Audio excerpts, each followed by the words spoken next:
हाय friends, मैं हूं Manav. Welcome to movie शूवी। करते हैं आपसे पॉजिटिव सा नमस्कार। फटाफट से डिस्कस कर लेते हैं भाई साहब कि क्या कुछ हो रहा है थिएटर्स के अंदर। और कल से काफी ज्यादा मैंने देखा कमेंट बॉक्स के अंदर कुछ ना कुछ आ रहा है। एक दूसरे से जो लोग बात कर रहे हैं मेरे से नहीं कर रहे। बताइए, फ्लॉप हो गई है, थिएटिकल फ्लॉप है ये। वो उसके बारे में डिस्कशन करते हैं। आज मैं कुछ नंबर्स के साथ आपके साथ इसको डिस्कस करूंगा। हालांकि ये नंबर्स मैं अपने बिजनेस एनालिटिक्स के अंदर भी दे चुका हूं। आप मेरी प्लेलिस्ट के अंदर चले जाओ, आपको वहां पर सारी मूवीज के जो है बिजनेस एनालिसिस टिपिकली मिल जाते हैं।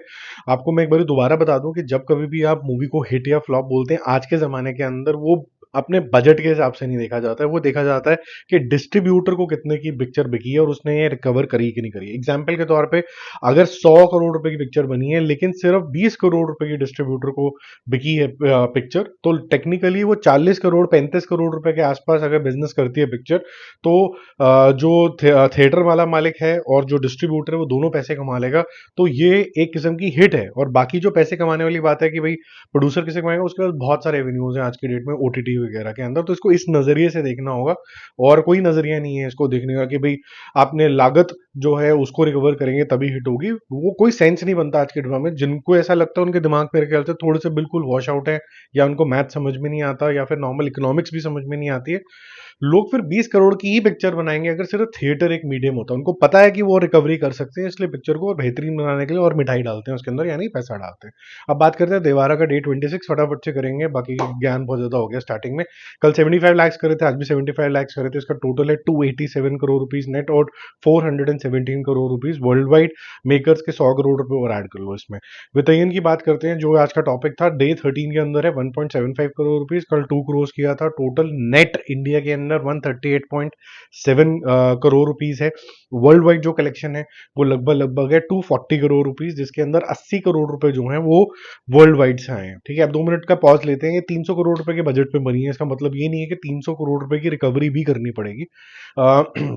इसको समझते हैं। जो तमिलनाडु का क्षेत्र है उसमें रेड जायंट्स ने करीबन 73 करोड़ रुपीस का ये लिया था। तो लगभग लगभग 130 करोड़ रुपए अगर ये वहां पर करती है तो 130 करोड़ रुपीस तब तमिलनाडु के क्षेत्र के अंदर ये सक्सेसफुल मानी जा सकती है। और हम यहाँ पर नेट कलेक्शन की बात करेंगे, क्योंकि नेट कलेक्शन के बाद आता है ग्रॉस कलेक्शन। ग्रॉस कलेक्शन मतलब टैक्स तो गवर्नमेंट को चला जाता है, तो किसी के पास जा ही नहीं रहा तो उसको हम काउंट नहीं कर सकते। और वर्ल्ड वाइड कलेक्शन के अंदर भी नोशनल अमाउंट है, जैसे 240 करोड़ मैंने बोला, इसके अंदर से भी टैक्सेस माइनस होते हैं इवेंचुअली। तो आप ये मत समझिए कि अगर किसी ने 1000 करोड़ कर लिए तो प्रैक्टिकली 1000 करोड़ रुपए जेब में आ गए, टैक्स भी जाता है।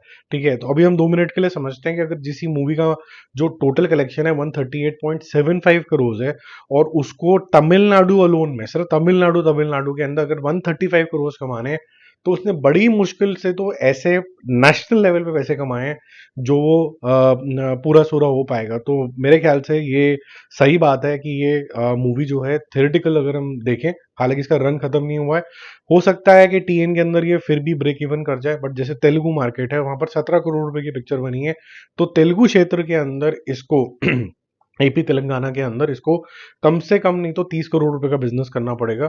रेस्ट ऑफ इंडिया में इसको करीबन 45 करोड़ रुपीस का बिजनेस करना पड़ेगा। ओवरसीज फिर भी सेफ है क्योंकि 45 करोड़ में इसके राइट बिके थे।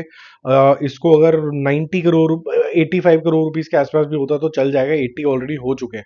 तो ओवरसीज और तमिलनाडु के अंदर ये फिर भी चांसेस हैं कि अपने लाइफ टाइम के अंदर ये ब्रेक इवन कर जाएगी और ओवरसीज के अंदर छोटा मोटा पैसा कमा लेगी। लेकिन rest of the places difficult है। ठीक है, हिंदी में तो आपको पता है बिल्कुल चमकी ही नहीं है। जिगरा की बात करते हैं, डे 12 के अंदर 75 लाख, कल भी 75 लाख किया था। 28.75 लाख करोड़ इसका टोटल हो गया, 28.75 करोड़।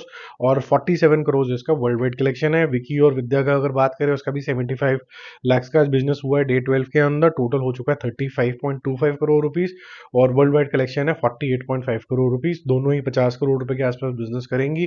विकी विद्या को कम लॉस होगा क्योंकि वो इतनी महंगी नहीं बिकी है। जिगरा को काफी ज्यादा बिजनेस करना था, उसको मोटा लॉस होगा। ठीक है, बाकी वैसे धर्मा प्रोडक्शन के पास बहुत सारे पैसे आ गए, 1000 करोड़ रुपए तो छोटी मोटी एक आधी मूवी लुढ़क भी जाएगी तो ज्यादा फर्क पड़ेगा नहीं। जल्दी मिलेंगे और रिव्यूज और अपडेट्स के साथ। Stay connected.